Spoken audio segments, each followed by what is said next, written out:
Olá, tudo bem com vocês? Bom dia. Vamos dar início, então, à nossa terceira aula deste curso de extensão.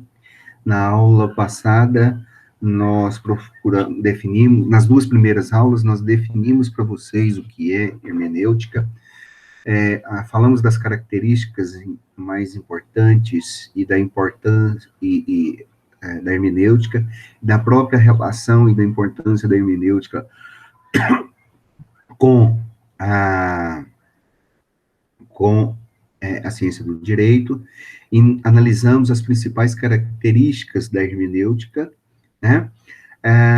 E hoje nós vamos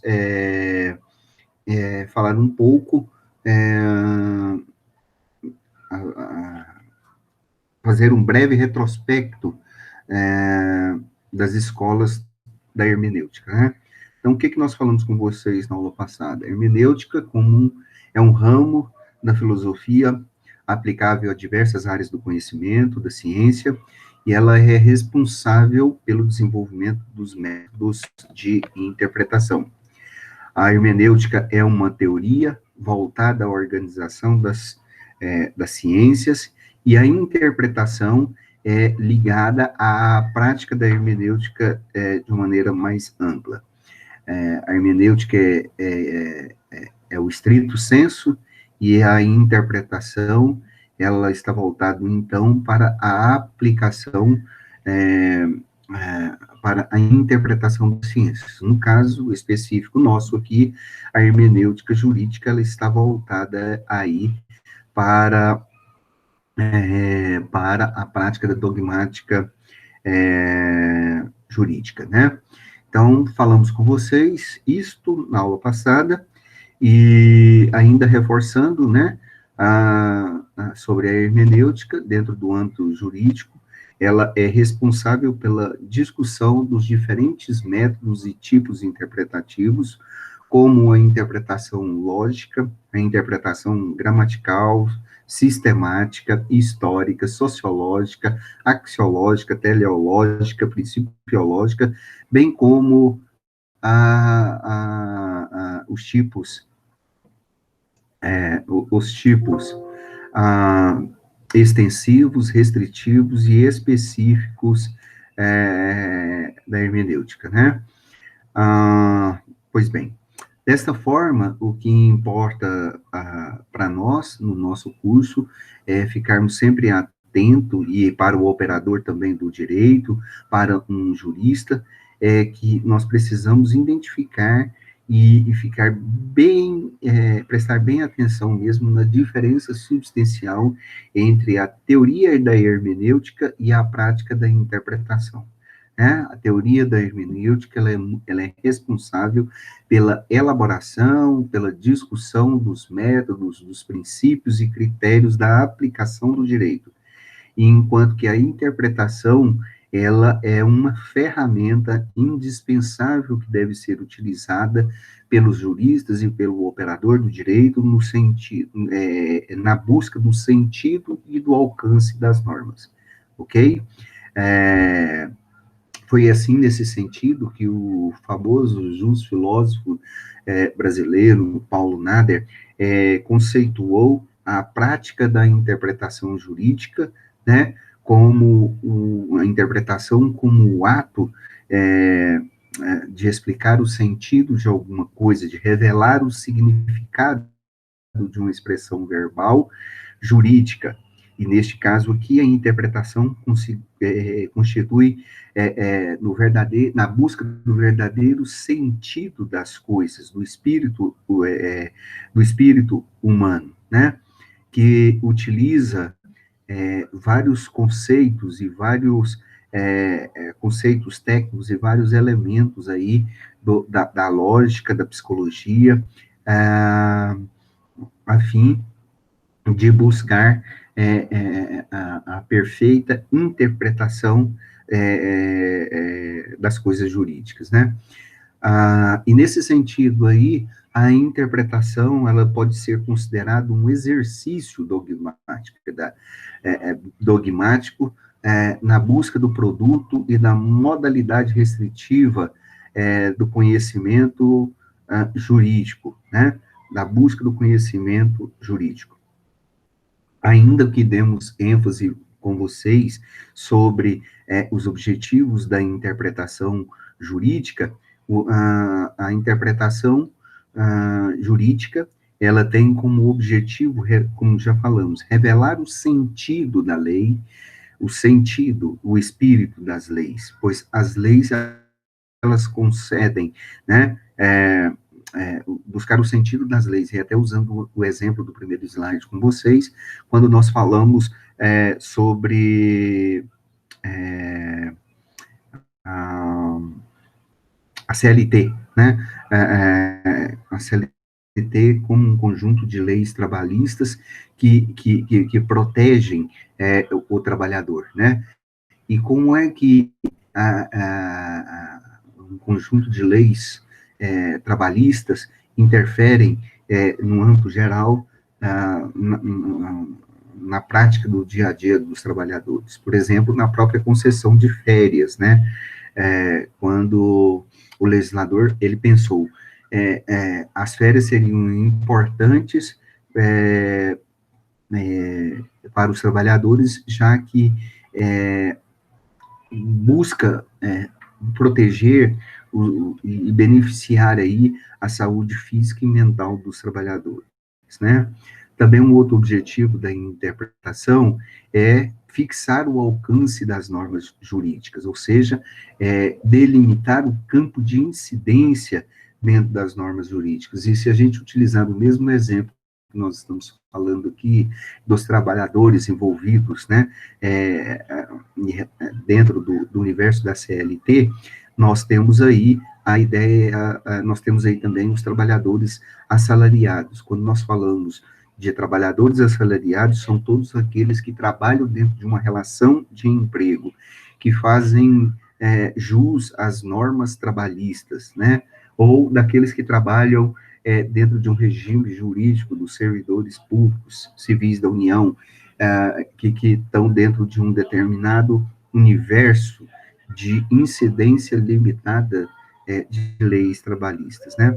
Então, aí tem a interpretação para revelar o sentido e alcance das normas pode servir-se, então, de diferentes métodos de interpretação que são dados pela própria hermenêutica jurídicas, que, na maioria das vezes, são provenientes da própria tradição positivistas ou da tradição exegética, que vem das interpretações normativas, das interpretações lógicas e interpretação sistemática, que buscam uma lógica, que afirmam haver uma lógica interna imperiosa da vontade implícita do legislador.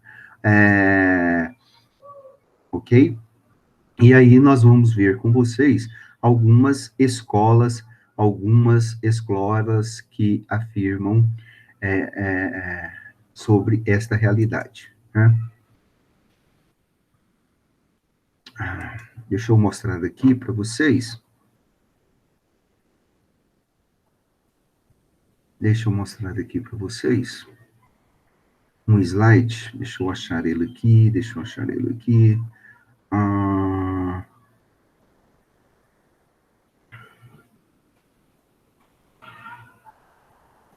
Onde está? Só um instante.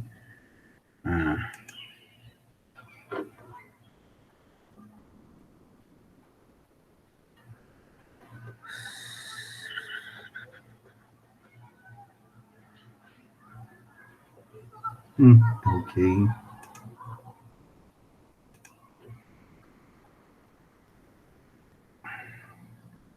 Tá aqui. Achei. Deixa eu compartilhar esses dados aqui com vocês.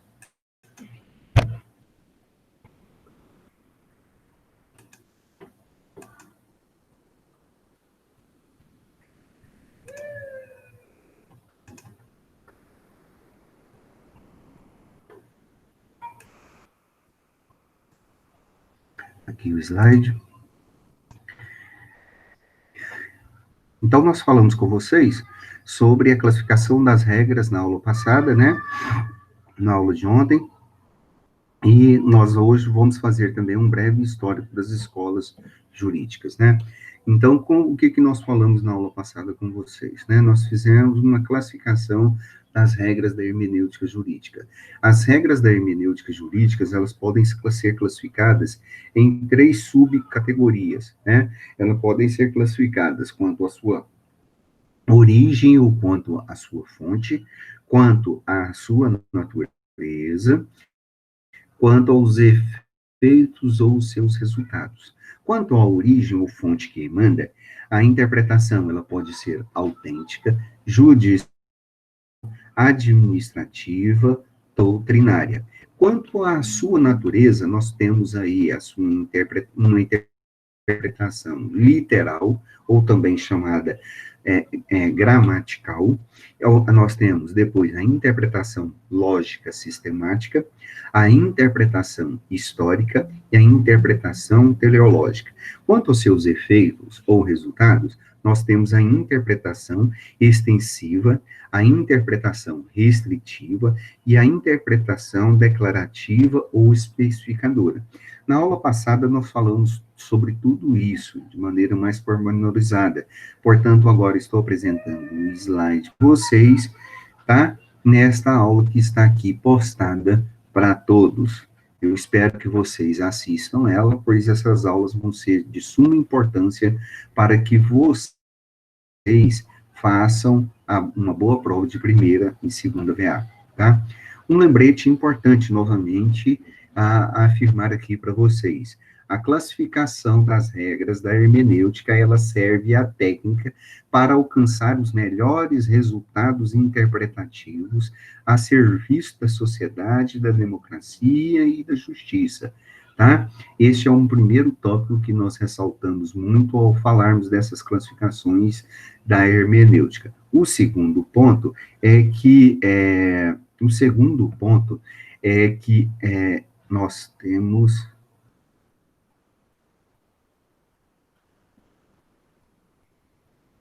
o segundo ponto, tá? O segundo ponto é que não existe, dentre as classificações da hermenêutica, uma classificação melhor ou superior do que as outras. Todas essas classificações hermenêuticas, elas se interrelacionam, ou elas se complementam. O operador do direito, o jurista, ele deve fazer o uso dos diversos métodos de interpretação, a fim de que ele possa alcançar a boa interpretação. Uma interpretação autêntica de acordo com a realidade, tá? Bom, o uso da hermenêutica, a hermenêutica passou a ser muito mais utilizada no universo jurídico a partir do iluminismo, da própria concepção iluminista, após, especificamente, a Revolução Francesa, né? Após a Revolução Francesa, existia a figura de um jurista boca da lei, que usava somente a capacidade literal da lei na aplicação do direito. O que significa isso? Até antes da civilização, até antes na Idade Moderna, os juízes,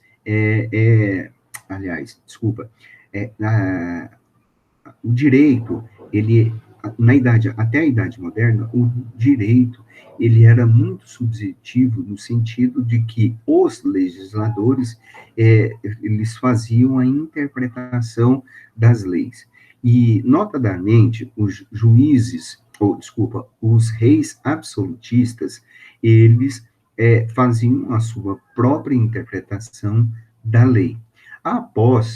Para dar uma segurança jurídica após a Revolução Francesa, né, onde os aspectos jurídicos passou a ser trabalhados com mais ênfase, precisou ter mais garantias, então os juízes, eles passaram a interpretar a lei, eles é que passaram eles substituíram os reis absolutistas na interpretação das leis.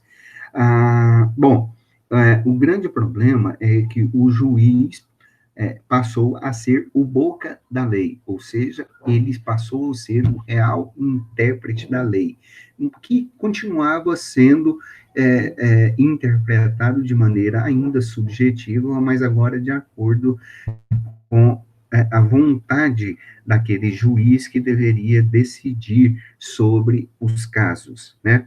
Bom, e isso daí trazia muitas deformações ou imprecisões nas interpretações jurídicas.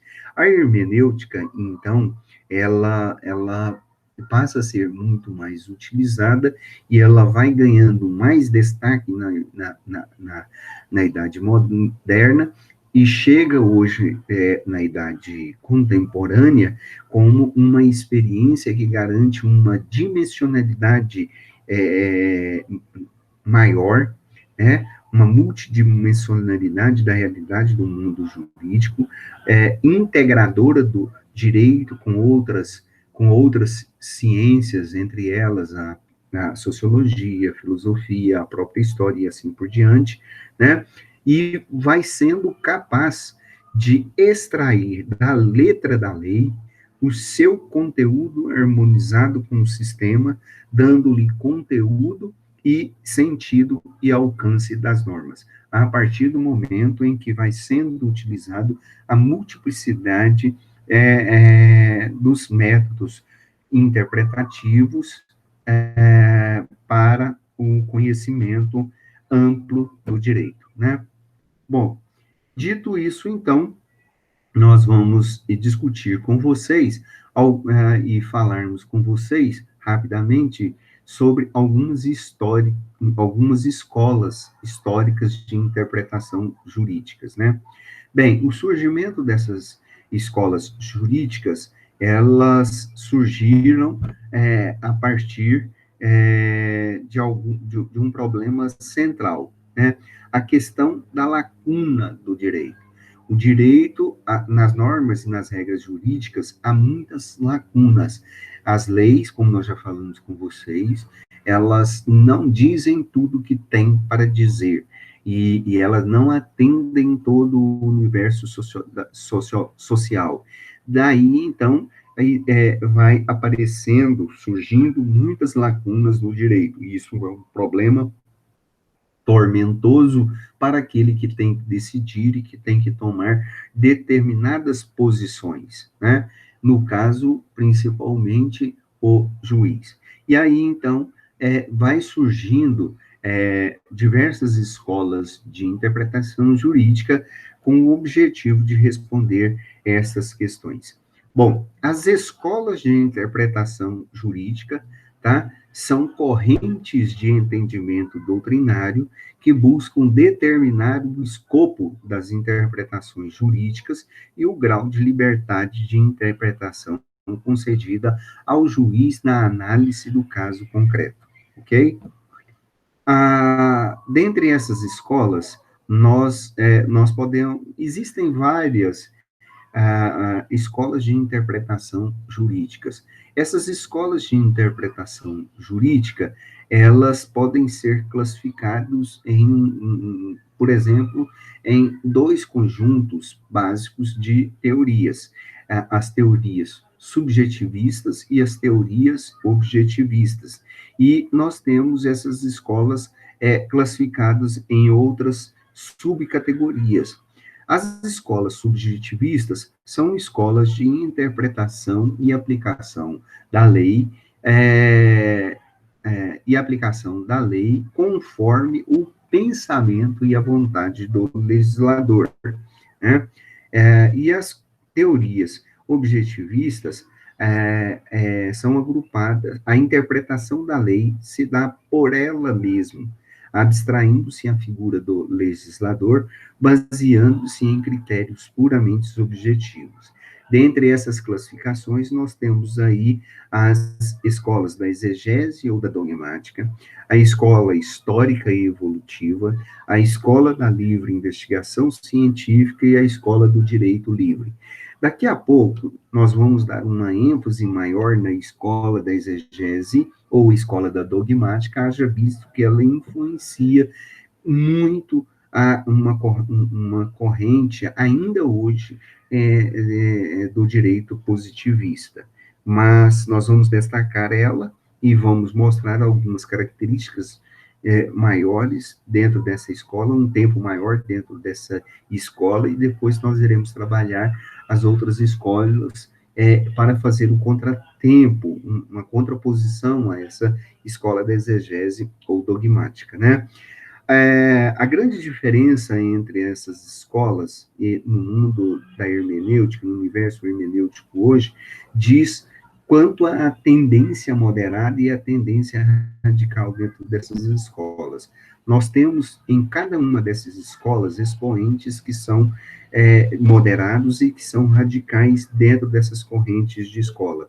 Tá? Então, dentro da própria escola da exegese ou dogmática, nós temos aí uma tendência radical, tá? Onde o juiz pode se dar quando a atividade criadora do juiz pode se dar quando uma norma for considerada injusta, e tem uma tendência também moderada quando a atividade criadora do juiz apenas na hipótese de lacuna da lei.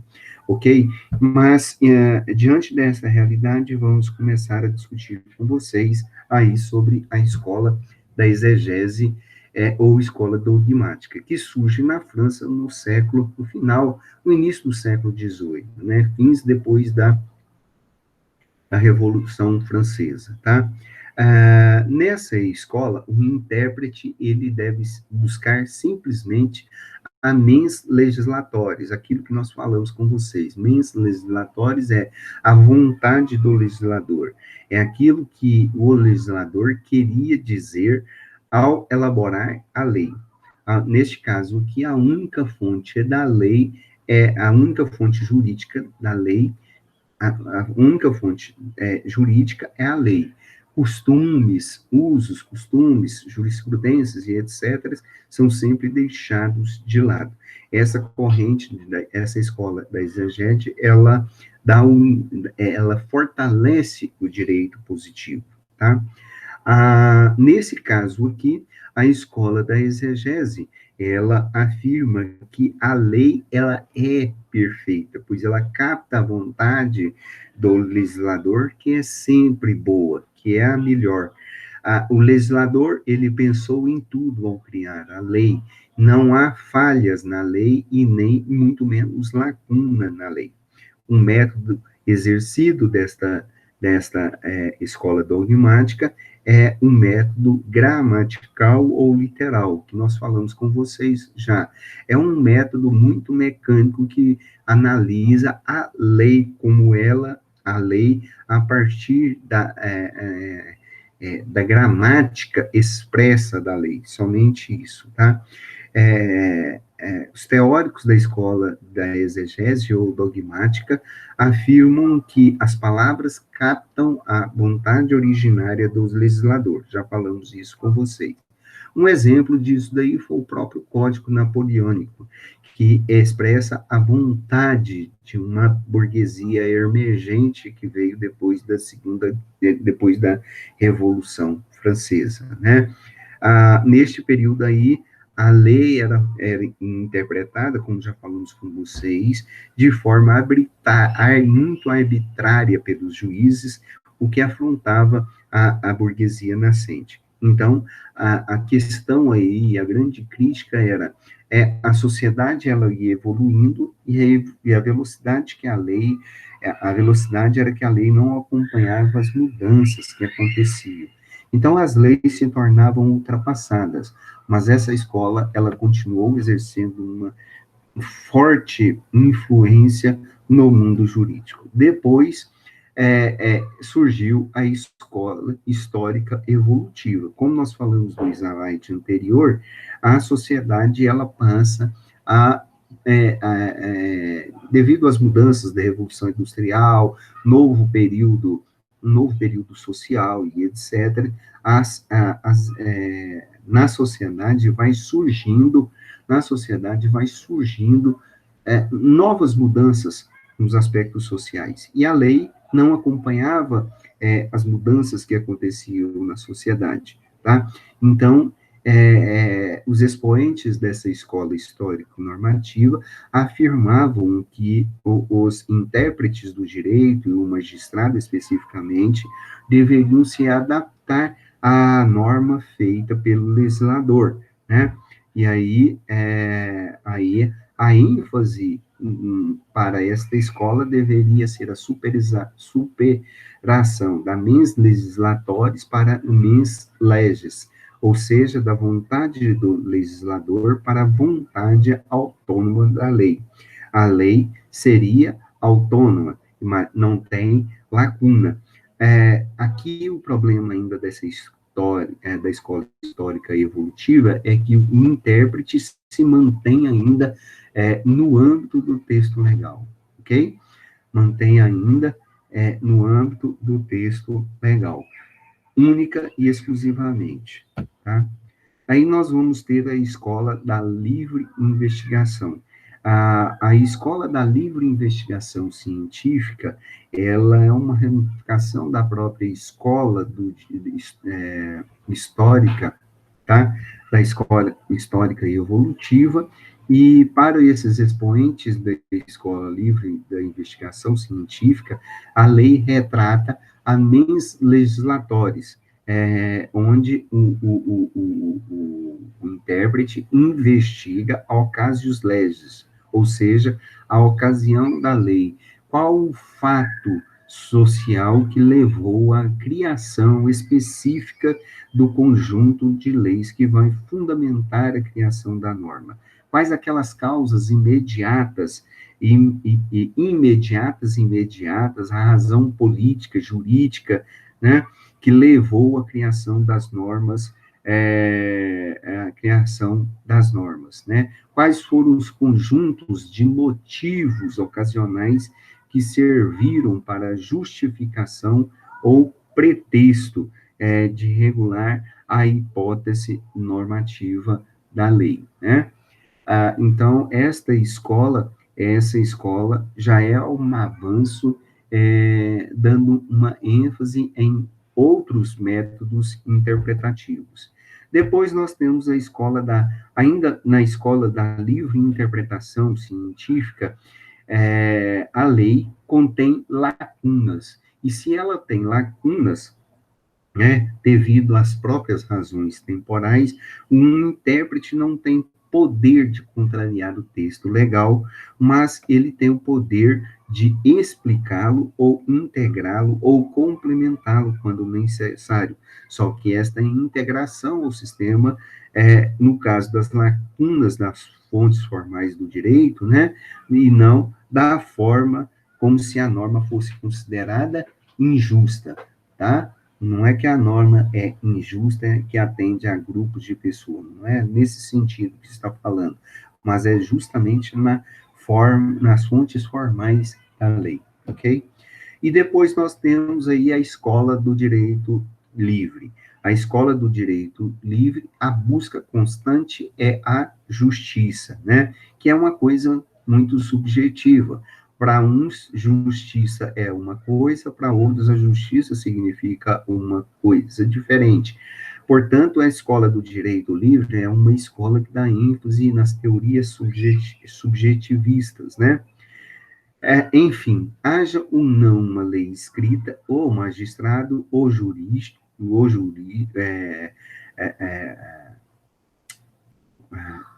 as pessoas têm que se manifestar, têm que se decidir, né? Deve se nortear por uma finalidade maior da lei, né? Então, torna-se possível a decisão contra legem, nos casos em que o juiz entender contra necessário. E aí nós temos, dentro da escola livre, a grande máxima, fiat justitia, periet mundus, faça-se justiça, ainda que o mundo pereça. Continuando ainda dentro da escola do direito livre, nós já falamos com vocês, existem as duas tendências moderadas, né? As duas tendências principais de teorias, há uma tendência moderada e uma tendência radical. Na tendência moderada, a atividade criadora do juiz é apenas na hipótese da lacuna da lei. Na tendência mais radical, a atividade criadora do juiz pode se dar quando uma norma for considerada injusta. Uma grande crítica que se faz sobre a escola do direito livre é a excessiva liberdade que se dá ao juiz, né?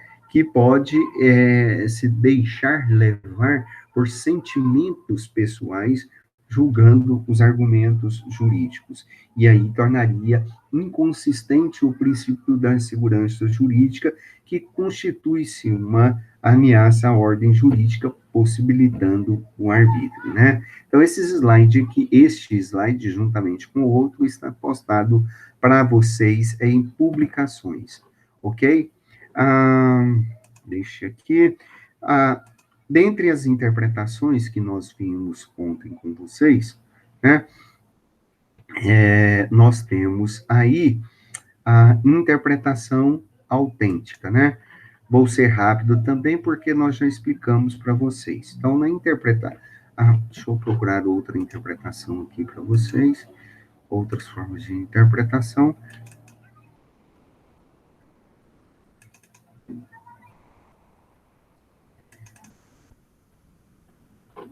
Ok.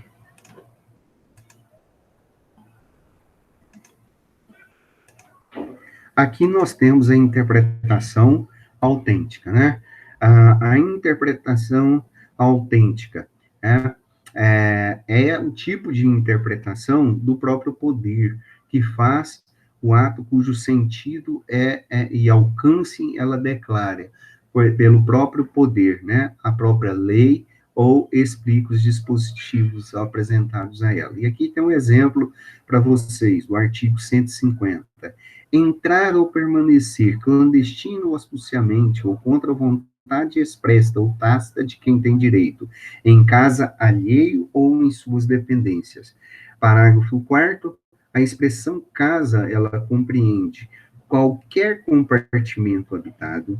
Segundo, o aposento ocupado de habitação coletiva, compartimento não aberto ao público, onde alguém exerce profissão ou atividade. E no parágrafo 5, não se compreendam a expressão casa, hospedaria, estalagem ou qualquer outra habitação coletiva enquanto aberta, salvo a restrição número 2 do parágrafo anterior.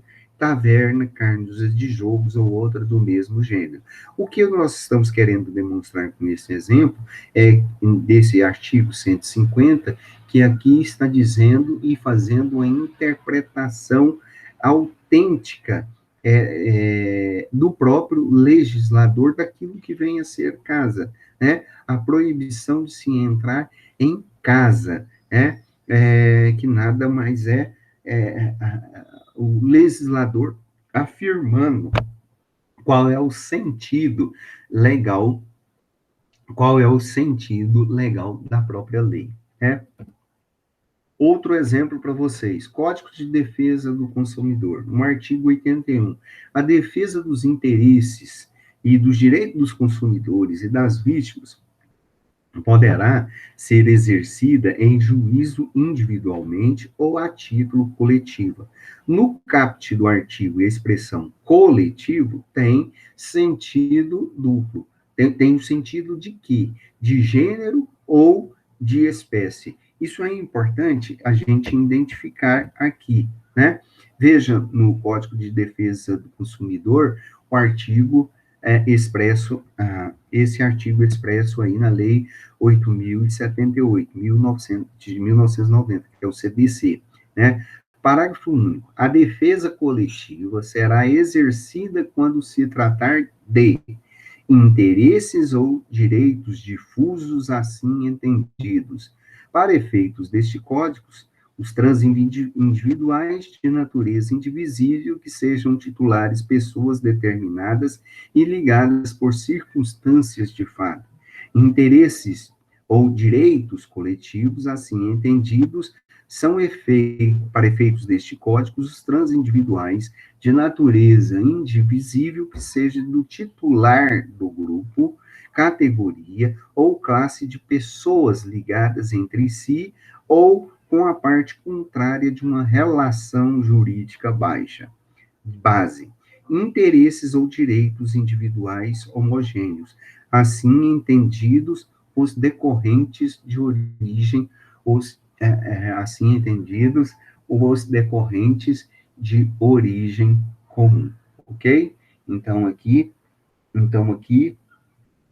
tá? Nós temos aqui a definição coletiva dos direitos difusos e os direitos coletivos, bem como a definição dos direitos individuais homogêneos. E aqui, quando se fala a defesa coletiva, nós estamos falando de um gênero e as espécies aqui dessa defesa coletiva está relacionado com os direitos difusos, direitos coletivos e os direitos é, é, e os direitos individuais homogêneos, né? A relação jurídica aqui é o vínculo ou a relação social digna de tutela que une duas ou mais pessoas, atribuindo uma delas o poder de exigir uma obrigação da outra, satisfazendo interesses legítimos, né? Então, o fato aqui é que nós temos que observar o fato jurídico e o direito jurídico. E, continuando ainda, o que vem a ser esses direitos? E aqui tem alguns exemplos, né? Direitos difusos são direitos transindividuais, de natureza indivisível, que sejam titulares pessoas indeterminadas e ligadas por circunstâncias de fatos. Então, vejam bem, todas as pessoas têm um direito a um meio ambiente que o meio ambiente seja mais puro, e aqui nós temos um exemplo de poluição. Aqui nós temos a questão da segurança da saúde pública, é outra situação aqui iminente nessa realidade aqui, né? Os direitos difusos é um direito que é um direito de todo é o transindivíduo, que ele transpassa, que ele transcende a realidade do próprio indivíduo, tá? Ou seja, há um fato jurídico que une e que consome esses recursos, e esse fato jurídico está relacionado a esses direitos, né? Aí nós temos também os direitos coletivos. Direitos coletivos entendidos como direitos de natureza indivisível, que seja titular do grupo, categoria ou classe de pessoas entre si ou parte contrária. E aí todos os direitos, as pessoas têm direito à liberdade, têm direito têm direito. Aqui, no caso, está falando aqui de direitos de internet, direitos de comunicação, e etc. E aqui nós estamos vendo aí conta da Vivo, da TIM, conta telefônica altíssima, né, e o dinheiro indo embora. Que tipo de direito coletivo une essas pessoas que consomem esses determinados recursos, né? Especificamente, aqui nós sugere um abuso econômico das operadoras de telefonia, né? Nós temos os direitos individuais homogêneos entendidos os decorrentes de origem comum, onde todas as pessoas têm direito aí a saneamento básico e etc. E aí nós estamos vendo essas calamidades. Calamidades, inclusive, lá de Santa Catarina, que já morreram 15 pessoas e que tem bombeiros aí sumido desde o dia que nós começamos esse curso, né? Qual o fato e qual o direito que une as pessoas nessas situações, né? Então, a interpretação autêntica é um tipo de interpretação que é dada pelo próprio legislador.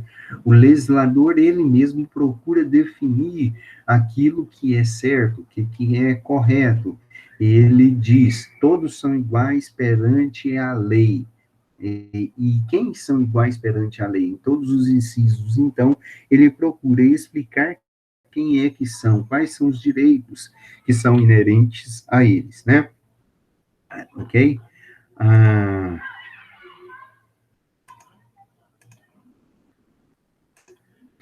vamos parar aqui essas apresentações, aqui, né? Como nós falamos com vocês, ah, como nós falamos com vocês, ah,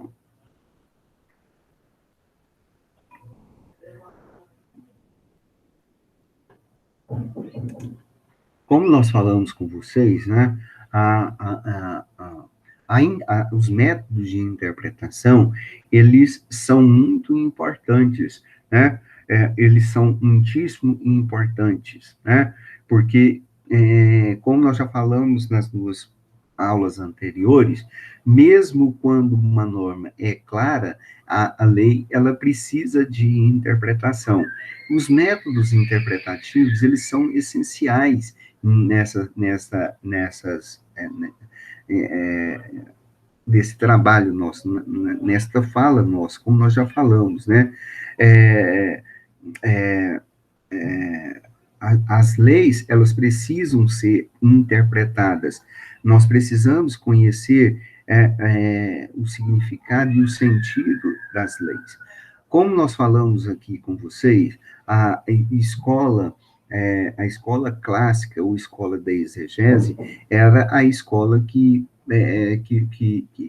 veio ser a primeira escola a se preocupar com a, a, a interpretação das leis. Esta escola, ela dava muito ênfase, e ainda continua dando, uma ênfase muito grande e radical, inclusive, no sentido desta interpretação ser a partir da própria norma jurídica, né? Então, esta escola, ela ainda tem muitas influências nos nossos dias. E como nós falamos no início, ela dá muita ênfase na literalidade da lei, né? Inclusive sendo chamada de escola da exegese, que nada mais é do que um produto do próprio positivismo jurídico, que vincula o papel do intérprete da lei à vontade do legislador em relação em respeito à própria tripartição dos poderes e o surgimento dos estados modernos, né? Que surgiram aí, inclusive, com ênfase na proteção aos abusos sofridos durante o período monárquico europeu, absolutista monárquico europeu, né? Então, a escola da exegese, ela vai concentrando seus grandes esforços na interpretação ou no intérprete, na reconstrução do pensamento do legislador, que vai dar ênfase no estudo literal da norma, tá? Refutando sempre a noção de que dentro das normas não existem lacunas no sistema jurídico e que o intérprete, que esta controvérsia, inclusive jurídica, deve ser preenchida por outros valores e outras discussões que estão expressos no próprio código, né? Este método exegético, ele não é novo, né? Não é novo no próprio direito. Lá no século XII, no século XIII, existiam já alguns trabalhos desenvolvidos, uns juristas, em que afirmavam que deveria se permanecer, deveria se observar a vontade permanente do legislador, citados o próprio direito romano, o Código Civil, o jurídico civil romano, quando também na aula passada nós falamos da vontade dos glossoladores, né, que limitavam-se especificamente ao estudo e interpretação dos textos jurídicos. Dessa forma, né, é possível, né, do direito, ou melhor dizendo, a própria exegese vai substituir a, o culto, né, do direito clássico romano para a substituição para um direito francês, no qual o código é uma verdadeira, um código civil, código napoleônico, né, e é para a resolução dos conflitos. Né?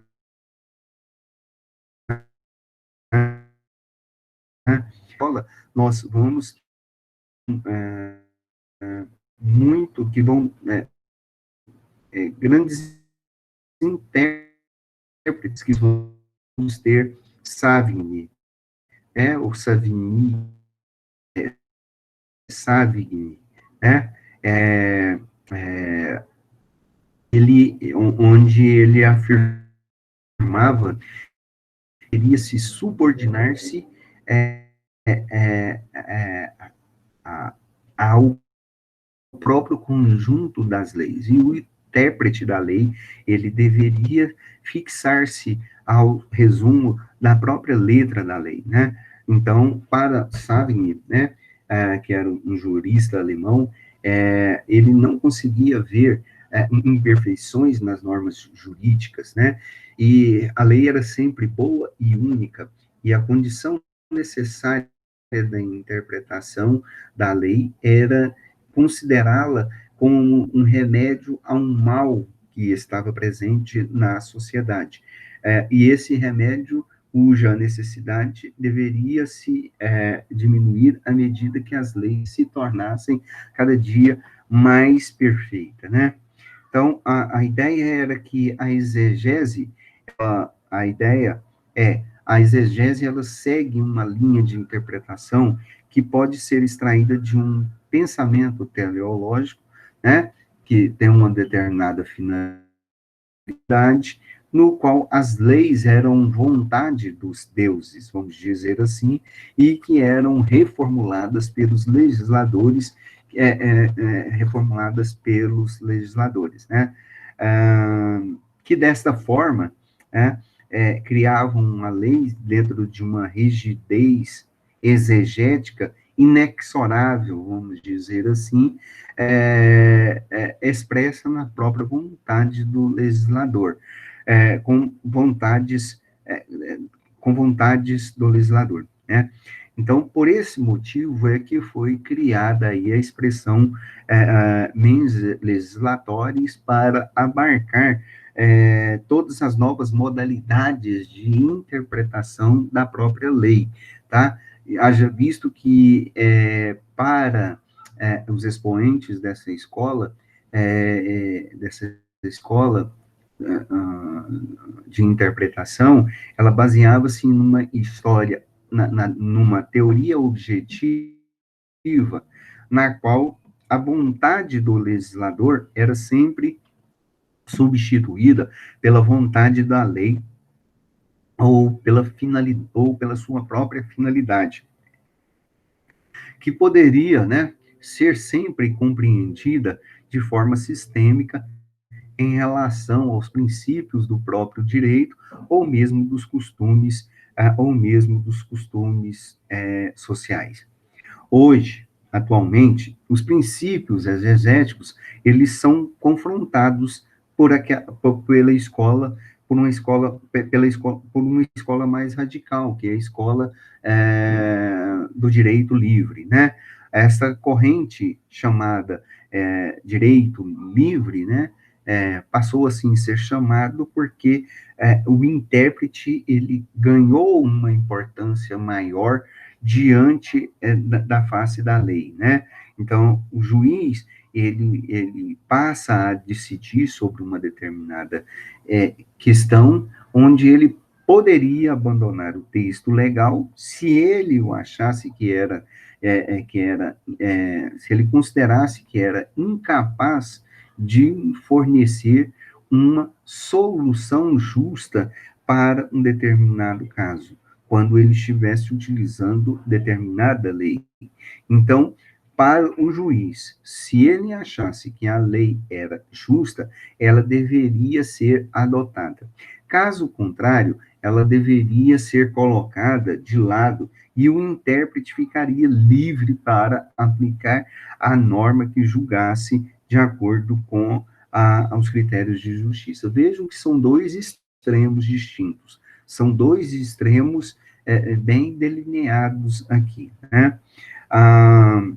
Ah, bom, só para concluir, né, é possível, então, dizer que a escola da exegese, ela é considerada a escola da hermenêutica clássica, no sentido de que ela sistematiza os movimentos que antecederam, concentrando ênfase principalmente na letra dos códigos, na figura do legislador, a antiga suposição de infalibilidade ou da superioridade dos próprios textos romanos, né? Então, é uma escola, a escola clássica é uma escola que valoriza os métodos restritos de interpretação radical, gramatical e do estudo da vontade do legislador, né? Só para ainda continuar o nosso assunto e para terminar, é, hoje, na atualidade, a hermenêutica, ela trata da organização de métodos conforme determinados períodos evolutivos, né? Que não vão excluindo os métodos anteriores, mas sempre vão buscando uma composição e organização na aplicabilidade da lei, e que na prática é determinada pela convicção de julgadores em casos concretos. Outro ponto a se destacar é que a modalidade hermenêutica clássica é ligada sempre a princípios, né, exegéticos, de interpretação literal, a determinação da vontade e também da determinação da vontade do legislador, né? E a gente não pode deixar de destacar isso aí com vocês, tá? Outro ponto, ah, é, ah,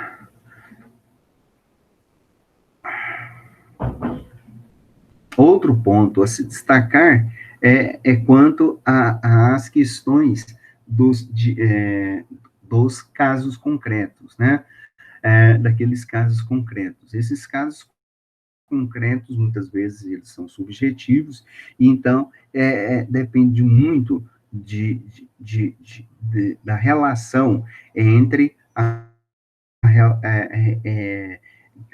dos métodos de interpretação, que partem sempre dos métodos literais e vai para os métodos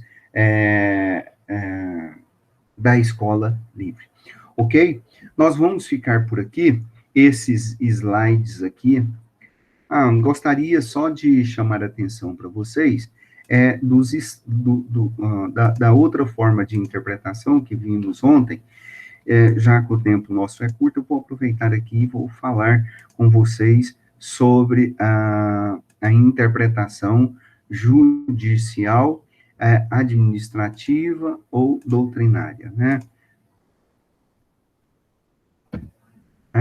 Então, quanto à origem, né, nós temos aí, quanto à origem, nós temos aí a interpretação judicial.